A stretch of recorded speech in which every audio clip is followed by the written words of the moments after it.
Welcome to Cyber Survivor. I'm the host, Dan Dodson, and today I have my friend with me, Louis Wright. Louis, welcome to the podcast. Thanks, Dan, for having me on. Appreciate it. You bet, man. How you been? Man, just been busy. That's about it. World No, never no ends. shortage of activities in your world, right? Yeah, not where I'm at. Between cyber and acquisitions and infrastructure, it just keeps rolling. That's right. Well, I look forward to diving into all of those areas. But before we do, why don't you spend a second and just give the audience a little bit of background on yourself in your current role, if you would. Oh yeah. So, as Dan said, I'm Louis Wright. I'm the CISO and Director of IT Infrastructure for USA Health here in Mobile, Alabama. So the University of South Alabama.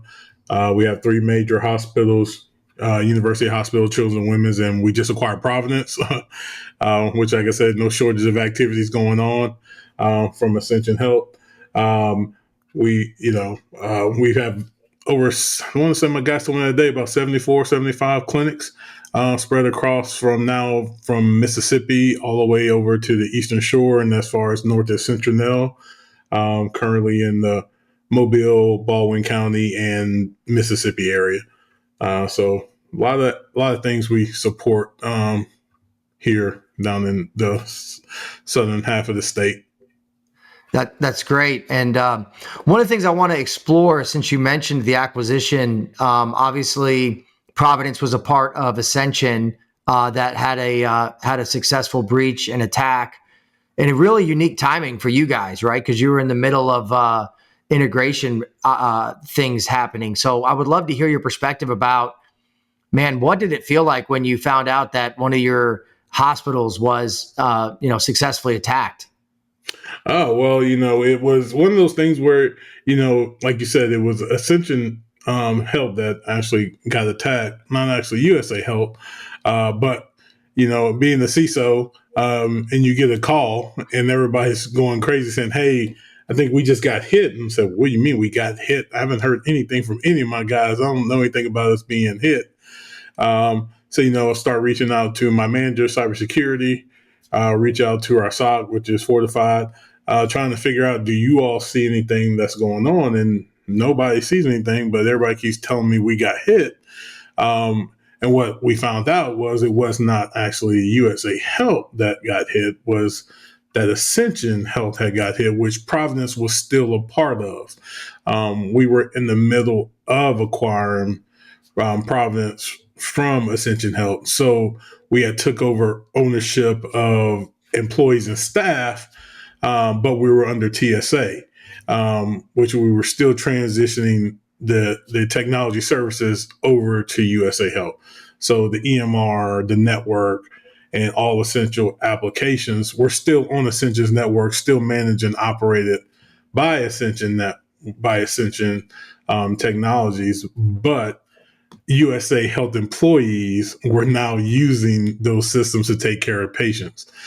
So it was kind of that kind of situation where you're kind of riding the fence where you own it, but you really don't own it. So of course, everything went out that, hey, Providence got hit when it wasn't actually Providence, it was actually Ascension. But of course, at that time, USA had just acquired Providence. So when I got word of it, it was we got hit. And we started looking around like, we don't see anything going on. What is going on? And come to find out, that's what happened. It was Ascension Technologies essentially got hit. Man, what a unique situation, Louis. And for the audience members that don't know, Louis mentioned TSA. So typically in a transaction, there's a transition services agreement or a period of time where you migrate from a legacy environment, the prior owner's environment to the new owner's environment. And you guys were in the middle of doing that. And so just for the record being clear, the attack was not on USA Health, but on Providence's legacy infrastructure. How disruptive was that for you guys operationally, right? Because although you weren't running the technology, you were still operating the hospiel and the network. Yeah, So what did that look like? It was a big disruption. I mean, especially for our healthcare givers. It was hard for them to be able to take care of patients in a timely fashion. They had to essentially go to downtime procedures on everything. Typically, in a normal situation, if a system goes down, it may be the EMR might be offline for a little bit, but radiology's up, pharmacy's up, labs up, every ancillary systems are up, or radiology may be down, but the EMR is working, everything else is working, and they may just be on downtime procedures because of an upgrade, or maybe there is a system issue. But in this situation, they lost everything.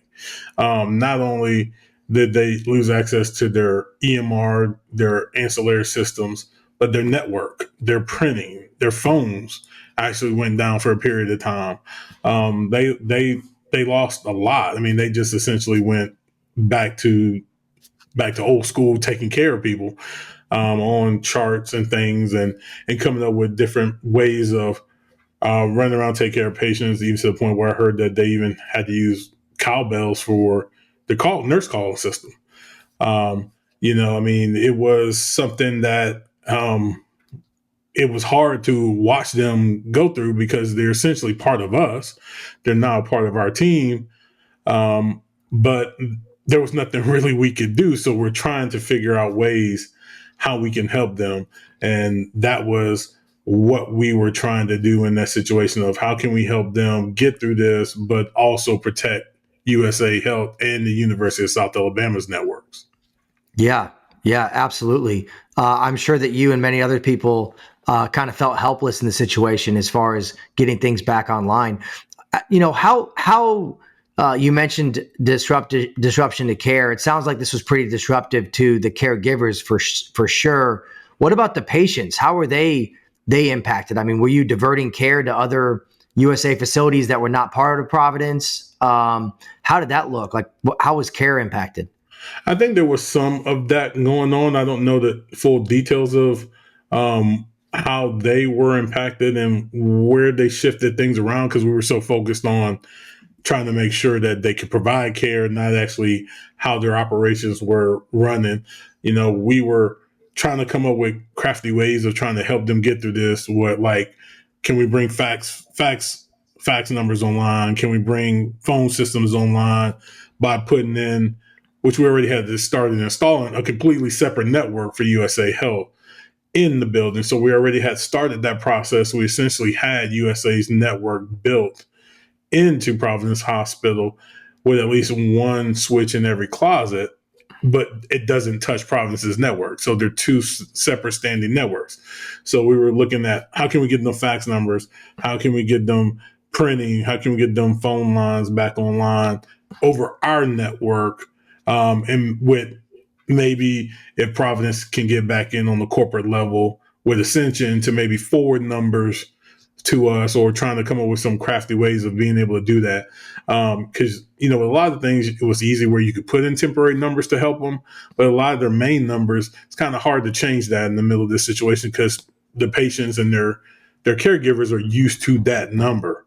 But at a certain point, for I think I want to say about 24, 48 hours, they couldn't even access that system to be able to forward it to us. So it was, kind of little we could do, but where we could place phones hanging off our network so they can receive calls, or put a fax machine in or a printer in with USA laptops running off of USA's network. That's what we were able to provide them. We couldn't access the EMR, so of course they couldn't do that. But if there's things they need to type up or things they need to get done that stood separate from those systems, we were able to provide them with as little service as we could. Yeah. So because of the uniqueness of the situation and the fact that you guys were, unrelated to the attack, you guys were in the process of standing up some infrastructure. You were able to kind of accelerate some of those plans to help them, get back online faster using your environment. Is that kind of fair representation? Yeah, on some things, we were able to do that. With certain systems, we were able to go ahead and just say, because you had to look at it. It was to a certain point of, we had to look at how we're going to bring this back online. Whenever we're able to reestablish communications with them, what is the best way of moving forward of being able to acquire these systems, but not open ourselves up to vulnerability and minimize that impact as much as possible. So with a lot of our systems, what we decided to do, and I want to say just about all, was we worked with vendors in Ascension, and we essentially built those systems on USA's network, Yep. completely separate. Instead of migrating those systems over, moving those servers over, we built those systems over. Then we just migrated the data, scrubbed that data, made sure there was nothing that was coming with that data, and then uploaded it into the brand new built systems that were on USA's network. So we were able to move all of those things without having to take their servers off of their network and put it on ours. We were able to move all those systems over by just moving the data itself and having clean systems that are being monitored and controlled by USA Health. Yeah, and what was that? Take us inside the war room, so to speak. I mean, what was the vibe in there when you all were trying to work through solutions and think through opportunities? I mean, we all just working 24/7 trying to figure out how to, you know, provide relief, so to speak, to the Providence folks. Or what was life like for you during that time? Well, like for us, I mean, it wasn't really a 24/7 operation for us. It was some long days because we were just trying to figure out what we could do. But a lot of it, we were just kind of. I'm not going to say helpless, but we were at a standstill, Yeah. because we were kind of at the mercy of what they could do or what we were allowed to do, Yeah. to help them, because it was their situation. So there's a lot of things that we are not aware of or still can't speak on, but we were working with them hand in hand, trying to figure out, you know, are certain things good to move forward with? Are there certain systems that we can keep the acquisition moving forward on? You know, how can we get certain things back on track, even though the EMR is down? Where can we assist you, with boots on the ground here as you're bringing stuff back up there to be able to help them get back online as fast as possible? From a corporate standard, that I mean, their support was supporting a region where our, IT support system supports our facilities. So it was a lot easier for us to help step in to help them be their boots on the ground to say, hey, where do you need us to help try to get them back online or verify that things are back online with the end users, to not only help get patient care back up and going as fast as possible and as safe as possible, but also how can we keep the acquisition moving forward, so that we can move over those systems over to USA. And did the timelines for transition, I mean, ultimately get disrupted during this period of time? I mean, I'm sure you guys had, very complex, very detailed plans to migrate everything over, and then boom, you find yourself in the middle of this event. Like, how did that disrupt what you guys had going? Yeah, that threw a monkey wrench in a lot of the things that we had planned. Threw a lot of schedules off, not only professionally but personally for a lot of our staff. But everybody rallied around. Our leader, um, Tyler Whitstein, he's our CIO. He stepped in with leadership, and worked with not only our partners that were helping us with the migrations and our staff, but he worked with our leadership to help work with Ascension to lay down a new timeline, to set from moving from October to January and getting it back on track. So we lost a few months, but not a lot, compared to what it could have been, with the event. So we were able to come up with a condensed timeline to get ourselves back on track within 4 or 5 months of when the original date was supposed to happen, to accomplish that transition in January of 25. Got it. And during the attack, how long was Providence down? Oh, so off my top of my head, I want to say maybe 30 to 60 days, if I remember correctly. They were, I don't remember exact timelines because all the things start blurring because certain things came up, some certain things weren't, back up, some things were still down. But those weren't essential to us as they were moving to another system. So I lose track, but I want to say maybe anywhere from 30, 60 days, if I remember off the top of my head for the true EMR. But there were things that were coming up across that span and certain things that weren't. Um, and just trying to keep track of the multitude of applications that they had, because we're sitting here trying to work on transition. It's hard. It's hard to keep that straight without looking at it. Yeah, for sure. And I think that's a lot to think about and work through. And a lot of people don't recognize that, these healthcare systems are run on hundreds of applications, right? So it's not just one application. It's the interactivity and exchange of data between multiple different systems. So, as you're recovering from one of these events, you're prioritizing and bringing various systems online over time, right? So it's Yeah, I mean, our directors team would be looking at a list of over 100 applications that we were either transitioning over to us, we were replacing with a system we already had, or we were decommissioning it. And then that, USA has something else already in place that does that, yep, or a system that we already have running doesn't require the three that they may have, that we're doing that with one. yeah, So we had a spreadsheet keeping track of, is this one still down? Is that one still down? Is this one still down? So we had all that documented. But going through an exercise like that, it allowed you to look at yourselves and see what kind of good practices you're currently doing. What things can you improve on? By actually, I guess you could say, being involved in a hit, but not being directly hit. So it makes you look at, what does your DR plan looks like? What does your business continuity plan look like? How would you respond to this cyber attack? Even though it wasn't directly on USA Health at that time, USA Health kind of went into a cyber response and kind of made you run through your plan, not only with us, but with the university side of the house of, okay, how do we respond to this now that we are trying to get back into the state of finishing this acquisition? How do we now migrate these machines over? Are yeah, we going to migrate these machines over? How are you going to handle that? So we had to come up with a plan as a unit, because what affects us also affects the university as well.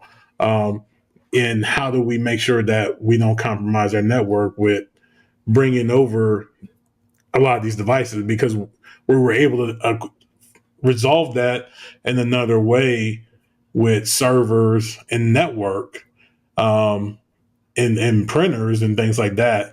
PCs, we still had to bring over.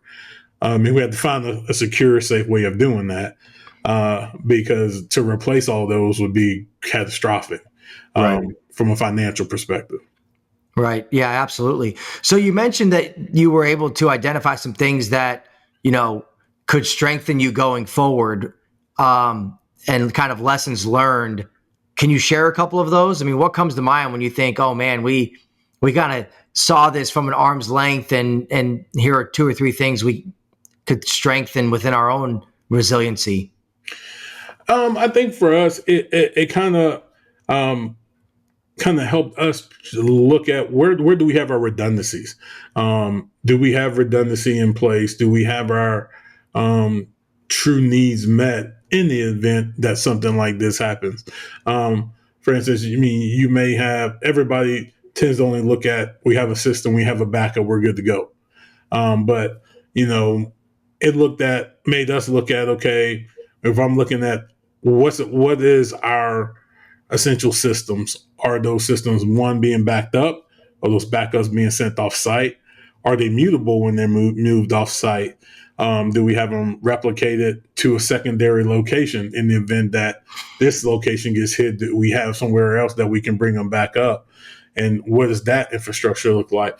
It gave us time to really assess that and make sure that all of our best practices were being followed. You have the testing procedures in place that you validate your backups every month.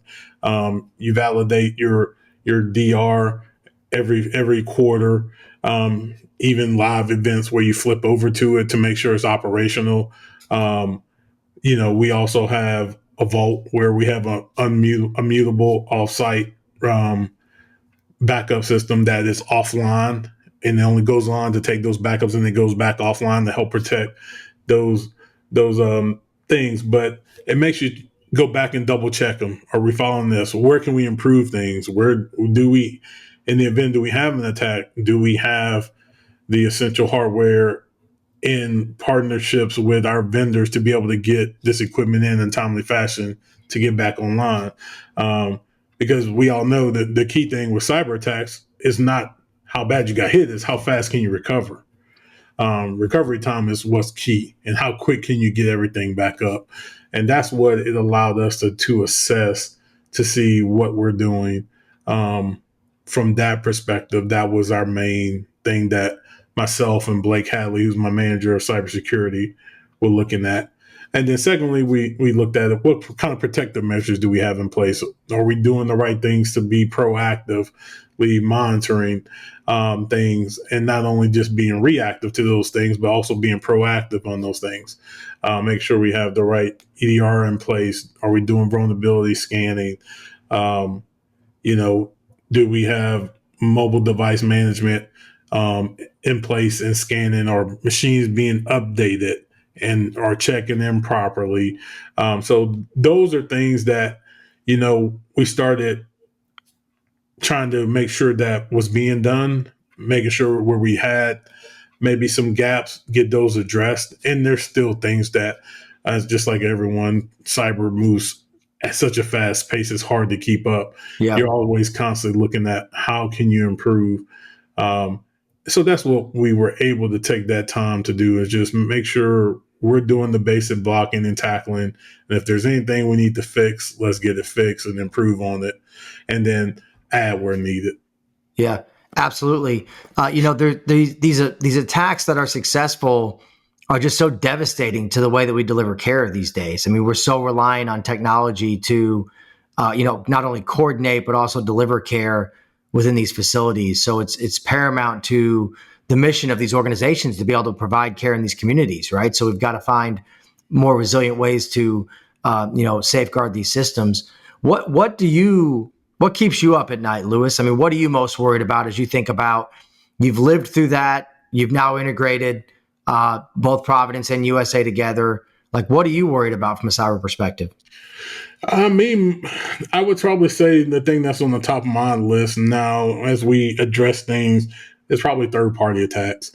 And dealing with third party, that's what you're seeing a lot more now, going out, Change Healthcare, and different things like that. It's not what systems do you have in house that you're trying to protect. It's who are you partnering with, and what is their resiliency plan, and what are they doing? I think that is the thing that keeps me up the most, is third party management. Who are we doing business with? Who are we partnered with? And are we making sure that they're doing all that they can, not only in the best interest of themselves, but in the best interest of us? I mean, we're a partner of theirs. We're entrusting them with our data, with our information. That's valuable to our customers. And we want to make sure that they're doing everything possible to do that. Because cyber is here. I mean, it is not going anywhere. It's just actually getting worse. And I would say that's the thing that probably keeps me up the most, and it's on the top of my list of one of the measures that I've got our organization looking at in the coming year.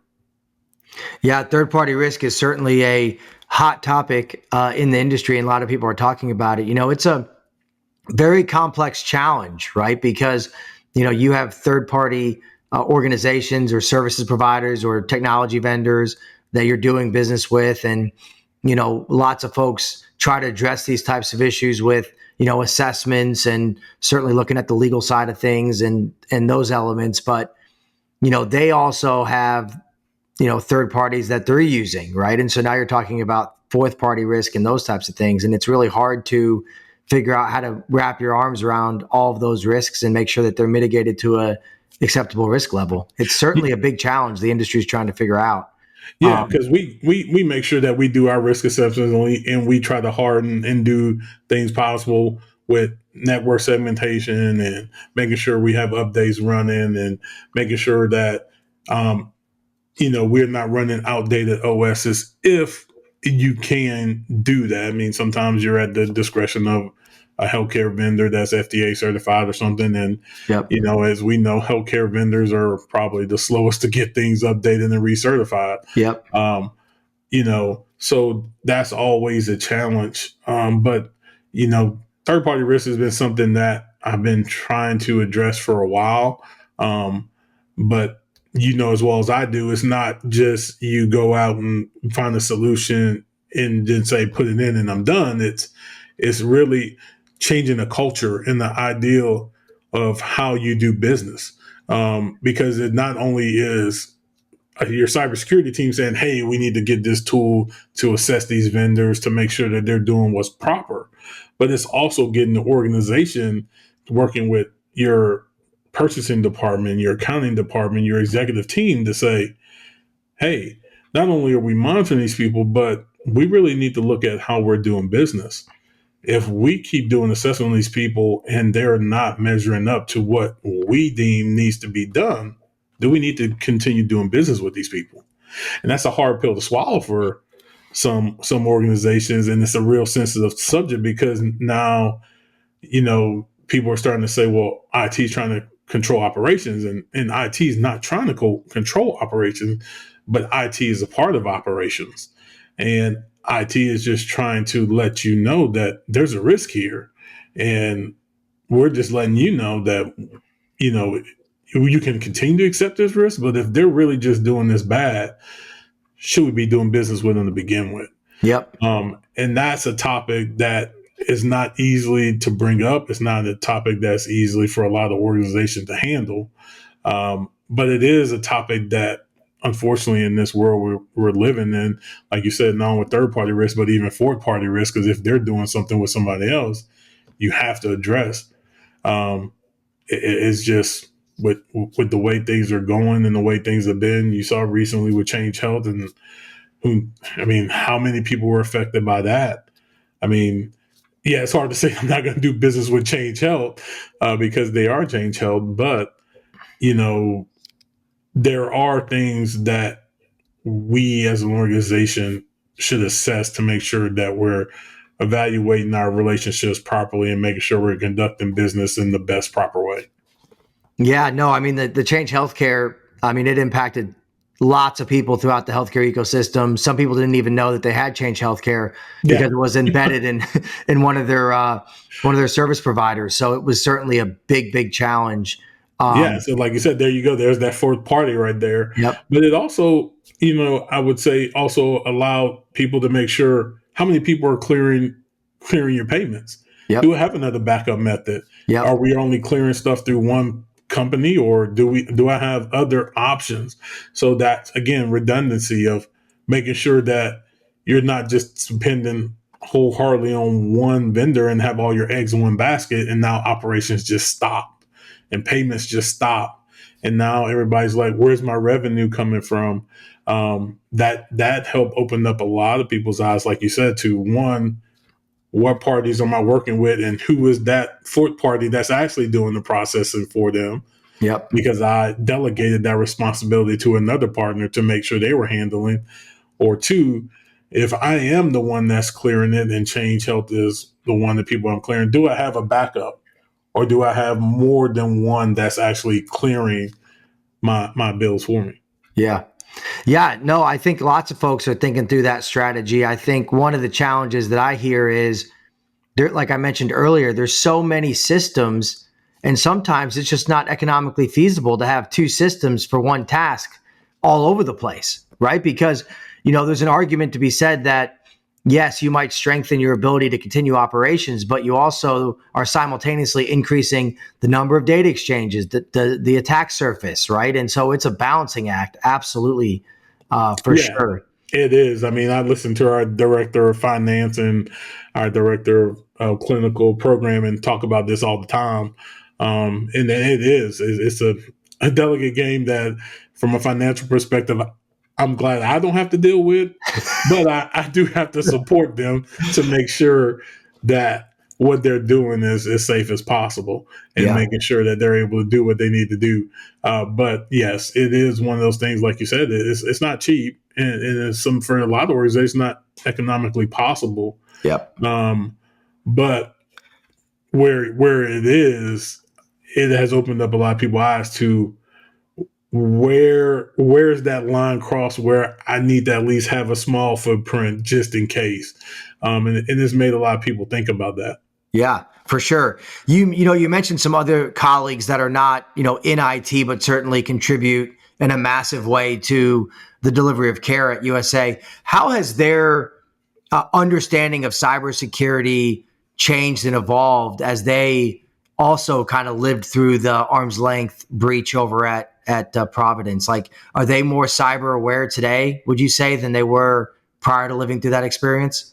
I would say that it has made them more aware of, from a cyber perspective, what's going on out there. I don't think it was something that I think it was we truly focused on as a system until one of our partners across town got hit a little over 5 years ago, which made us kind of say, what are we doing from a cyber perspective, which is where the CISO position came from and where I was asked to step in and build a cyber team here at USA.